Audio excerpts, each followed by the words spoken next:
Jahon chempionatida ikkinchi tur qahramonlari Ekvadorga qarshi o'yinda o'z tarixidagi ilk mundialda ilk ochkosini qo'lga kiritgan Kurasoiklar bo'lmoqda.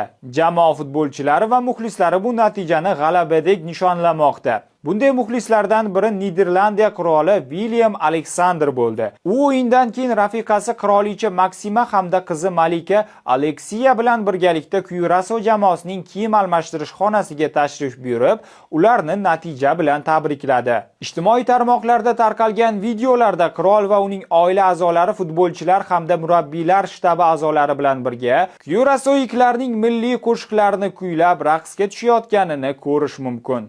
Gap shundaki, Karib dengizi havzasidagi bu orollar majmuasi 2010-yildan buyon Niderlandiya qirolligi tarkibiga kiradi. Kuraso Ekvadorga qarshi durang qayd etishida 37 yoshli darvozabon Eloy Romning xizmati beqiyos bo'ldi. U o'yin davomida raqiblarning 15 ta zarbasini qaytardi va bir o'yinda eng ko'p seyf amalga oshirgan darvozabon sifatida jahon chempionati tarixiga kirdi. Endi Eloy ham Kobe-verdelik Vozinha kabi yulduzga aylanmoqda. O'yin oldidan uning Instagram sahifasida 100 mingga yaqin obunachi bor edi. O'yindan keyin esa bu raqamlar millionga qarab ketmoqda.